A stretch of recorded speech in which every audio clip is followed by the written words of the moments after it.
Welcome again to our Fundamentals of Investing series.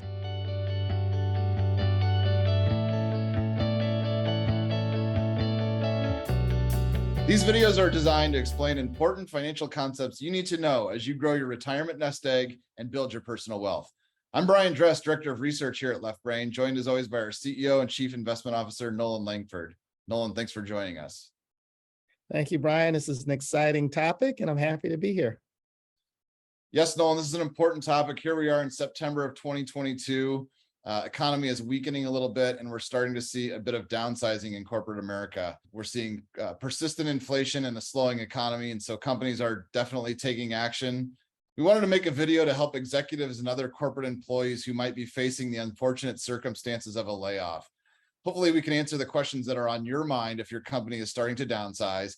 And of course, we're able to discuss more deeply if you have something else you want to cover. So definitely give us a call or reach out to us if you want to learn a little bit more about our thoughts on how you can handle a difficult situation like a layoff. So we'll just jump right in, Noland.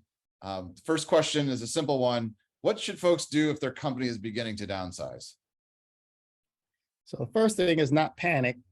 I imagine for some people, it's a blessing in disguise. There was an article in the Wall Street Journal last week about quiet quitters. These are people that have just been showing up for work, but have been kind of mailing it in.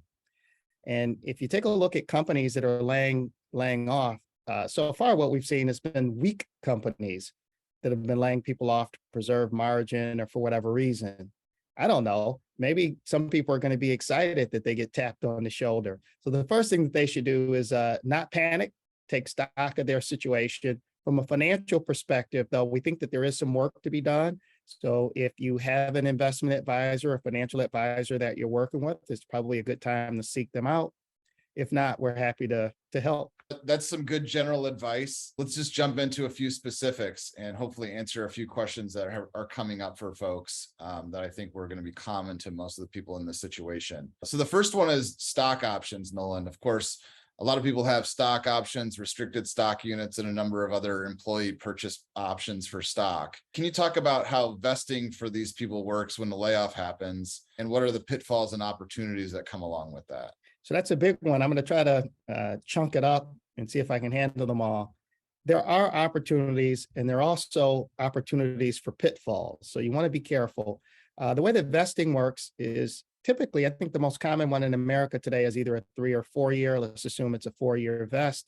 I get and some sort of award, either a stock option or a restricted stock unit. They give it to me year one. And then a 4-year vest, it may vest 25% per year. And depending on where I am in that vesting schedule, when I get tapped on the shoulder to lay me off, that'll determine how much of that stock or stock option I actually get to keep. And it'll be interesting. One of the things that we think about, there is some negotiation that can happen in a lot of cases when these downsizes happen. And it may be worth going to HR and asking them if they can either accelerate your vesting or allow them to invest on their own schedule, even though you may be terminated before the vesting happens. Certainly, there's definitely some action to be taken. I would say to the extent it's a option or stock position where you have choice on when you exercise that option, that'll determine from an income tax standpoint how beneficial it might be for you. So remember, every year your tax bracket moves according to how much income you have in that year. So if it's a year where there's an event, a liquidity event, where you get either a lump sum severance, which we're going to talk about later, or a lot of stock that vests, that could push you into a higher tax bracket. Here we are in the fourth quarter. So from a strategy standpoint, it may make sense if I can delay either taking my severance to the first of 2023 or defer some vesting or selling stock and that sort of thing. There's some risk to the stock thing because we don't know where the market's going to go, but it may be worth planning to see if it makes sense to push that into the first quarter of next year. Okay, great. And we also have a video on employee stock plans. So if you want to learn a little bit more detail about that, we'll link that video for you here. And then I want to get into a little bit more of the details here of what you mentioned with severance, Noland. Can you talk a little bit about maybe lump sum severance is one way some people are paid out. Others are paid out over a 52-week period. Can you explain the difference between the two and then sort of how that can impact your taxes for 2022 and 2023 or whatever year this might be? This is something that executives are certainly going to want to think about.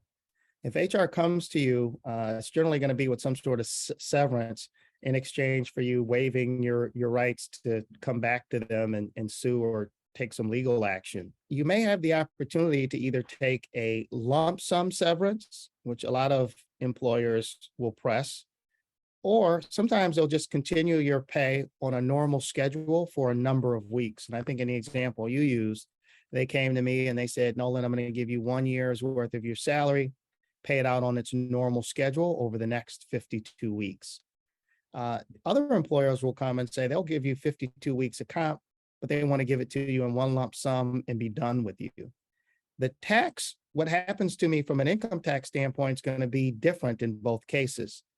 In the case that they give me a lump sum, and again, here I am in Q4, that could put me into a much higher tax bracket this year. So if that happens to me, and I have restricted stock units that they're going to accelerate invest, and I have stock options that I need to sell or exercise, again, that can put me in a much higher tax bracket and I get to keep less of each dollar. However, if I have the option of spreading those over multiple years, it's likely that I can keep more of that money because I'm giving less to it in Uncle Sam in terms of tax payments. It's very important. Okay, and then another tax question, Nolan. So if you do have to take the lump sum in this year, and next year, maybe you're not working for the first few months. One of the concepts we're always talking about is Roth IRA conversions. That's another video we've got in the series if you want to check that link out. But how do Roth conversions fit into this picture? Say if you have a year where you may make a lot less money than you're used to making. This is another really important concept, and it can be a very strategic wealth builder for a lot of executives. And so that's where we say all is not lost to the extent you're getting downsized. First, we're going to let all the viewers know we are not accountants here or CPAs. And so do not consider this tax advice. For any of these strategies, we encourage you to talk to your financial professional or your tax professional before you take action. So let's get to it. In terms of IRA accounts, we have two types. We have normal IRAs, which we call tax me later, and get a tax deduction up front, normally for an IRA or 401k contribution. Eventually, the money has to come out, and so I'm taxed later. In that case, Uncle Sam is your partner for a while until you buy him out. We also have the tax me now plans, which are called Roths, and I can do a Roth as an IRA or a Roth 401k. I don't get a deduction today, but the money grows deferred, and as long as I make a qualified distribution, all of that happens on a tax-free basis. The reason that most executives don't have a lot of money in Roths is they make over the limit that qualifies them to make a contribution. And if I have a situation where I have a liquidity event where I'm being separated from service, in that case, I could have a down year for income. So imagine my tax bracket's been at 37%, but I'm going to have a year where either I'm going to have a partial year of income or maybe a considerable time where I don't have income. It could be the case that I drop to the 22 or 24% bracket until I go back to work in my next opportunity. And for a lot of executives that earn a lot in that high tax bracket, this could be the one opportunity between now and retirement where they really get that trough from an income tax bracket. We like the idea of thinking about using that trough to do some things from a tax perspective that can improve your situation. And one of the things to think about is a Roth IRA conversion. To put it in quite simple terms, imagine I have $100,000 in a regular IRA, and that's in my left pocket. I'd like to convert that to my Roth and move it to my right pocket, or the amount I make won't hold me back because anybody can convert. But remember, the $100,000 in my example that I'm moving is taxable on my 1040 at my marginal tax rate. So if I'm doing it and I'm at the 37% rate, it may cost me $37,000 to move 100. However, if I do it in a down year for income and I'm in a 24% bracket, I possibly could move 100 and it cost me $24,000, so a lot less. And then the cherry on top is if I convert and it's at a time when the market is down, and then subsequently it's a trough year in the market and the market goes up much faster in the future as it recovers, I get a double bonus. So it's certainly a strategy we think worth considering. Excellent. And then we got a couple more, Noland, and these are really important. So obviously a lot of people have very generous benefit packages at their employers. Part of that might be life insurance. And I know a lot of people just have the life insurance at their job. Can you speak, Noland, to those folks? What should they do when they're laid off? So they definitely want to take action, and I would say sooner rather than later. You're right. Just about every executive is going to have life coverage at work, and it's something most people really don't think about until much later in life. And we like to think about it right up front, because whenever you change employers, your life insurance terminates. And so it goes away. Think about those being group term plans. We think there's a case for most investors to own permanent insurance, not tied to work. And it protects not only income, but generally later in life, if you have a financial inheritance that you'd like to protect, or you have legacy wishes, maybe not for your adult kids, but probably for grandkids once they come along, then these permanent insurance plans can be crucial. And nowadays, we're actually doing them where there's a long-term care attachment attached to them. And so we like to own the policy, and we like it to be in the safe. The trick with life insurance is you really want to get it when you're insurable. You know, at some point, we always like to say you're going to go to the doctor and they're going to hear something or see something. And at that point, your desire to get insurance is going to go up, but your ability to get it is going to go way down. And so we like to secure those life insurance plans. And that way, to the extent you move from job A to job B, is not such a big event. So we encourage people to look at that as well.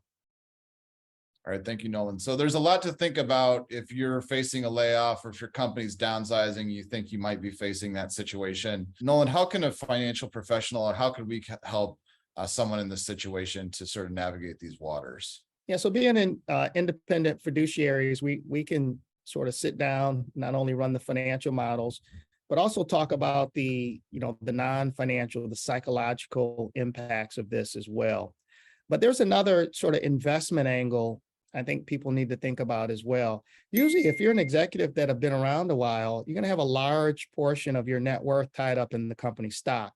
What we've seen early so far in this recession is the companies that we've seen that have made the headlines that are laying people off are really in this technology space. And it's not unusual to see an investor that works for one of these high growth technology companies not only have a large part of their net worth in the company stock, but generally speaking, if you take a look at the portfolio, it's not unusual to see a lot of other technology names in the portfolio as well, because that's what the investor's comfortable with. And so there could be a diversification issue here that needs to happen as well. And what's really likely is if you've built your skill set in technology, it's very likely you're just going to go from technology company A to technology company B. So you're going to continue to have a large exposure, not only in company stock, but your future income. Does it make sense to plan your other portfolio around other sectors, not technology related, and some that we like energy, that a lot of times move in the exact opposite, that can complement technology holdings very well. So we think it's really a good time to do a comprehensive portfolio review and review your goals and objectives. So to sum things up, Noland, if you're facing a layoff or downsizing, it may be difficult, but not all is lost. There's opportunity maybe to take advantage to improve your tax situation. But the important thing is you must take action now, handle a lot of the things that are going on in terms of your company benefits, your company stock options, and a financial professional can really help you navigate these waters and make the right decisions at a difficult time. So we're going to put our information down below in the show notes. So if you need someone to talk to or to consult with in order to handle some of the difficulties that come along with a downsizing, don't hesitate to reach out. We'd be happy to help. Thanks to the viewers, and thanks, Noland, for being with us. We'll see you soon.